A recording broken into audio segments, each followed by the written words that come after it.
Hello बच्चों, कैसे हो आप सभी। आशा करता हूँ आप सभी अच्छे ही होंगे। बच्चों, आज हम पढ़ेंगे कक्षा 11 की जीव विज्ञान। और जीव विज्ञान में ये इकाई 1 है, जीव जगत में विविधता। इस इकाई में बच्चों 4 अध्याय हैं। पहला है जीव जगत, दूसरा है जीव जगत का वर्गीकरण, तीसरा है वनस्पति जगत और चौथा है प्राणी जगत। बच्चों, अब हम पढ़ेंगे अध्याय 1 आपका जीव जगत। आइए देखते हैं।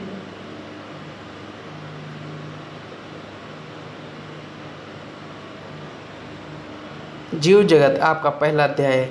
इसमें हम पढ़ेंगे बच्चों जीवन क्या है, जीव जगत में विविधता, वर्ग की समवर्ग, वर्ग की सहायता साधन और ठीक है जीव क्या है। ठीक है, ये 4 हेडिंग हम पढ़ेंगे। ठीक है, तो आज कवर करेंगे, हम कोशिश करेंगे कि जीव क्या है इसके बारे में कवर कर लेते हैं। ठीक है, तो आइए बच्चों देखते हैं जीव क्या है। बच्चों, जीव क्या है? जिनमें वृद्धि हो, ठीक है, जनन की क्षमता पाई जाए, जो कोशिकाओं से बने हों, ये आकोशिकी, एक कोशिकी या बहुकोशिकी हो सकते हैं, जीव कहलाते हैं। बहुत साधारण है। ठीक है, जीवों के अब लक्षण की बात की जाए, यानी जीवों के लक्षण क्या क्या हैं, तो बच्चों सभी जीव वृद्धि करते हैं। जो जीव होगा, सजीव होगा, वो वृद्धि करेगा। ठीक है, ये एक अवलक्षण हुआ इनका। अब देखते हैं बच्चों, जीवों के भार तथा संख्या में वृद्धि होना, यह दोनों वृद्धि के द्विइग्मी लक्षण हैं। अगला देखते हैं, नेक्स्ट क्या है। बहुकोशिकीय जीव कोशिका विभाजन द्वारा वृद्धि करते हैं। पादप वृद्धि जीवन पर्यंत करते हैं। प्राणियों में वृद्धि कुछ आयु तक ही होती है। बच्चों आपको बता दें, पादप हुआ या जंतु हुआ, ये बहुत सारी कोशिकाओं से मिलकर बने हैं। ये कोशिकाएं देखने में समान हो सकती हैं, लेकिन इनके कार्य अलग अलग होते हैं। बहुत ही महत्वपूर्ण बात यह है कि पौधे जीवन भर वृद्धि करते रहते हैं, लेकिन मनुष्य एक आयु तक ही वृद्धि करता है।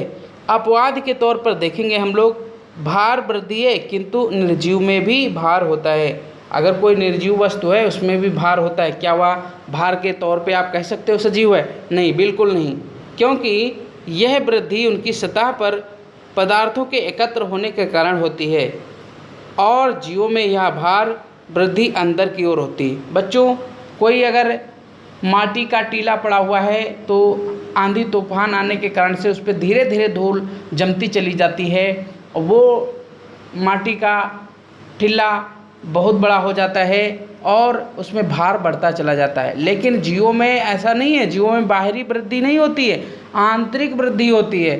ठीक है, बस यही एक अंतर है। दूसरा पॉइंट हम देखेंगे, जनन। बच्चों, जो सजीव हैं वो जनन करते हैं।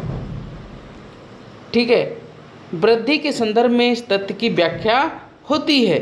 बहुकोशिकीय जीवों में जनन का अर्थ अपनी संतति उत्पन्न करना है। इसे लैंगिक जनन भी कहते हैं।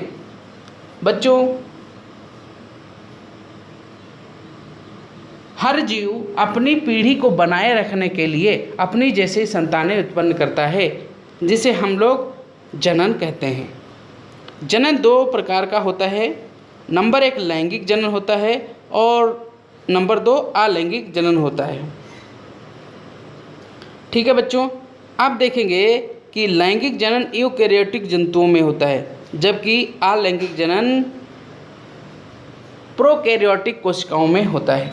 जैसे यूकैरियोटिक का मतलब ये होता है बच्चों, जैसे जीव जंतु। ठीक है, अब देखेंगे बच्चों, अलैंगिक जनन कवक में मुकुलन द्वारा होता है। जैसे हाइड्रा में आपने देखा, हाइड्रा क्या करता है, ठीक है, एक उसमें बड्स निकलती है और धीरे धीरे वो अलग होकर एक नए हाइड्रा का निर्माण करती है। प्लेनेरिया में पुनर्जनन पाया जाता है। प्लेनेरिया एक जीव होता है जिसको आप जितने भी भागों में काट दो, हर भाग से वो नए जीव को बना देता है। ठीक है, इसको कहते हैं पुनर्जनन। अगला है विखंडन विधि द्वारा। शैवाल और मांस में विखंडन विधि द्वारा जनन होता है, अलैंगिक जनन। ठीक है, अगर आप इस शैवाल को या मांस को टुकड़ों में काट दो और हर टुकड़े से नया जीव बन जाएगा। ठीक है, अगला है जीवाणु में द्विविभाजन होता है।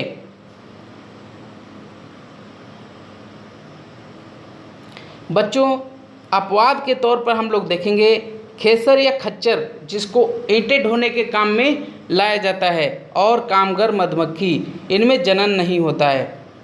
ये एक अपवाद है, इसे आप याद करके रखना है। ठीक है, अगला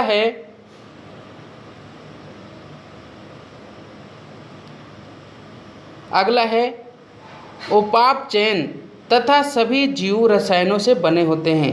रसायन छोटे बड़े विभिन्न वर्ग माप क्रिया आदि वाले होते हैं, जो अनवरत जैव अणुओं में बदलते रहते हैं और उनका निर्माण करते हैं। यह परिवर्तन रासायनिक अथवा अपापचयी क्रियाएं हैं। सभी जीवों में अपापचयी क्रियाएं होती हैं। निर्जीव में उपापचयी क्रियाओं का अभाव रहता है। बच्चों, यदि कोई जीवित है तो जीने के लिए उसे ऊर्जा चाहिए, और ऊर्जा वो कहाँ से मिलती है? क्योंकि शरीर में उपापचयी क्रियाएं चलती हैं। माइटोकॉन्ड्रिया में एटीपी का निर्माण होता है, ऊर्जा बनती है। ठीक है, तो ये सजीवों का लक्षण है कि उनमें ऊर्जा का निर्माण होता है, यानी उपापचयी क्रियाएं पाई जाती हैं, जबकि निर्जीवों में ऐसा कुछ नहीं है। सभी जीवों का सबसे स्पष्ट जटिल अवलक्षण अपने आसपास या पर्यावरण में उद्दीपनों भौतिक, रासायनिक अथवा जैविक हो सकती है।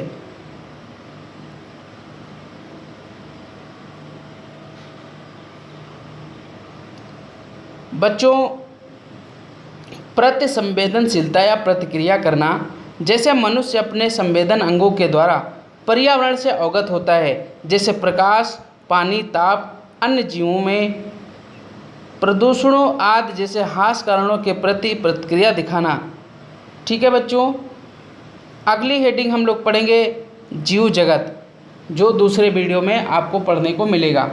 तो मेरे साथ बने रहने के लिए बहुत बहुत धन्यवाद बच्चों। आशा करता हूँ आपको वीडियो ज़रूर अच्छा लगा होगा, समझ में भी आया होगा। वीडियो यदि समझ में आता है आपको तो कमेंट करके ज़रूर बताइए, इसे लाइक करिए, चैनल को भी सब्सक्राइब करें और अपने दोस्तों में भी शेयर करें। तो बहुत बहुत धन्यवाद, मिलते हैं नेक्स्ट वीडियो में। जय हिंद बच्चों।